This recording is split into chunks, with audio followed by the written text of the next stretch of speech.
नमस्कार, colonel Ajay CO Ajay astro money Guru first global astro finance digital channel से आपसे मुखातिब होता हूं। आज 2 मई सन 2024। दोस्तों, खाद्य तेल चाहे सोयाबीन सोया तेल हो, सरसों हो, राइस ब्रान हो या फिर पाम, इन सभी में कल गिरावट देखी गई। दोस्तों, आपको याद होगा हमने आपको अप्रैल महीने में अपडेट देते हुए कहा था महत्वपूर्ण रहेगा मई महीना। अप्रैल का आखिरी सप्ताह से कुछ महत्वपूर्ण परिवर्तन हो सकते हैं। आगे मई महीने में क्या ये स्ट्रॉन्ग बाउंस बैक के समाचार हैं? एक तरफ जियोपॉलिटिकल टेंशन के अंदर अब कुछ राहत मिलने की उम्मीद है,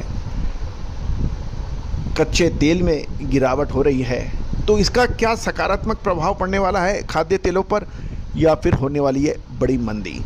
दोस्तों, आपको याद होगा मार्च महीने के अंदर अग्रिम तेजी का विश्लेषण हमारा अक्षत सत्य साबित हुआ था। नवंबर 2023 में खाद्य तेलों का तेजी का हमारा अग्रिम अनुमान अक्षत सत्य साबित हुआ था। मार्च 2023 में फसल के समय तेजी और बाद में मंदी के हमारे सभी अपडेट सही साबित हुए हैं। चाहे मूंगफली हो, चाहे तिल हो, पाम हो, सूरजमुखी हो या फिर सोया या सरसों। आज के एपिसोड में हम सबसे पहले तो आपको सोयाबीन की अराइवल की बात कर लेते हैं। सोयाबीन की अराइवल आज 2 मई को 2,20,000 बोरी की है। इसमें मध्य प्रदेश से 1 लाख बोरी, महाराष्ट्र से 1 लाख बोरी, राजस्थान में 10,000 बोरी और बाकी भारत के दूसरे राज्यों में 10,000 बोरी, कुल मिला के 2,20,000 बोरी की आवक है। यदि हम एवरेज प्राइस भी देख लेते हैं तो मध्य प्रदेश में मंडी के भाव सोयाबीन के 4400 से 4600 रुपये, प्लांट के भाव 4625 से 4725 क्वालिटी अनुसार। महाराष्ट्र की मंडियों के भाव 4400 से 4600 और प्लांट के 4650 से 4750। राजस्थान की मंडियों में भाव 4400 से 4600 और प्लांट के भाव 4650 से 4700 के भाव बताए जा रहे हैं। यदि हम राजस्थान के बाज़ारों में देखें तो अधिकांश एडिबल ऑयल के दामों में लगभग 100 से 150 रुपये प्रति क्विंटल की गिरावट देखी गई।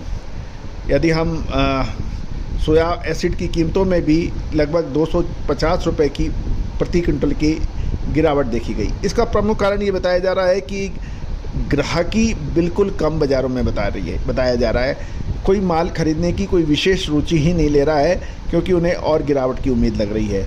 सोया तेल के भाव में 100 रुपये क्विंटल घट के 9850 यानी 9850 रुपये प्रति क्विंटल रह गए हैं। साथ साथ दादरी के देखा जाए तो 9750 रुपये क्विंटल है। और दूसरी ओर यदि हम सरसों के भाव कल देखें तो आवकों के अंदर कुछ कमी थी, उसके बावजूद भी 5150 से 5200 रुपये प्रति क्विंटल के भाव सरसों के एवरेज रहे। साथ साथ बिनोला तेल के भावों में भी 150 रुपये की बड़ी गिरावट होकर ये 9000 रुपये क्विंटल ही रह गया। साथ साथ आयातकों की यानी इंपोर्टर्स की जो बिकवाली आने से कांडला में रिफाइंड के भाव 100 रुपये घटकर 8,900 रुपये प्रति क्विंटल, और वहाँ भी अब बंदरगाहों पर भी खाद्य तेलों की मांग कमज़ोर है। गौरतलब है कि राइस ब्रान आलू देखें तो वहाँ भी 7,850 रुपये प्रति क्विंटल के भाव बताए जा रहे हैं।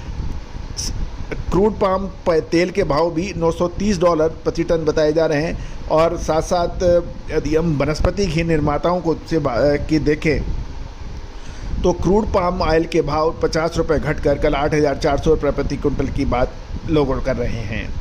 साथ साथ सोया एसिड के दाम भी 250 रुपये घटकर 6,050 से 6,100 रुपये बताया जा रहा है। आरंडी के अंदर भी 50 रुपये की गिरावट के साथ 12,450 से 12,550 रुपये के भाव के बताए जा रहे हैं। बिनोला खल में लेकिन कुछ मजबूती दर्ज है। तो दोस्तों, ये था अब खाद्य तेलों पर एक बाज़ारों का पूरा अवलोकन।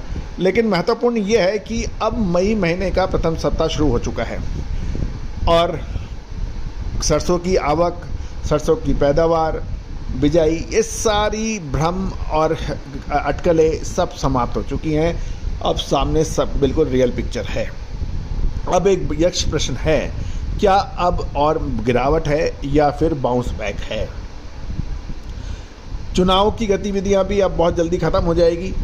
अधिकतर राज्यों में चुनाव हो गए हैं, तीसरा चरण बाकी है और वो भी हफ्ते 10 दिन में ये सब समाप्त हो जाएगा।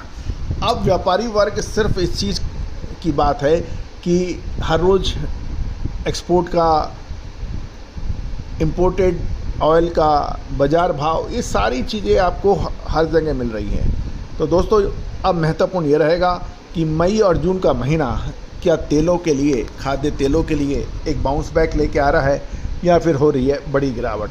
कपास, खाद्य तेल, दालें, मसाले, इन सभी पर विशेष रिसर्च और अनुसंधान आप हमसे प्राप्त कर सकते हैं सहयोग राशि प्रदान करके।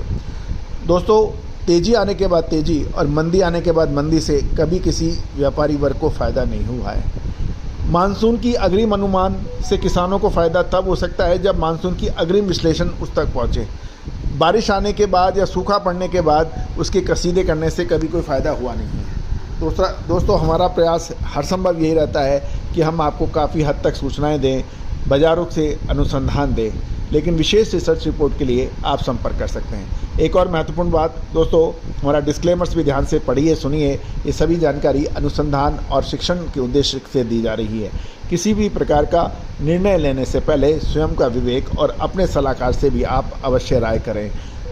दोस्तों हमारा प्रयास ये रहता है कि हर संभव हम रिलायबल सोर्सेज से ये सारी जानकारियाँ हासिल करें, लेकिन भावों के अंदर हर मंडियों में अलग होते हैं, तो कुछ फ़र्क हो सकता है, तो आप जांच अवश्य कर लें। All the very best, good luck, happy trading.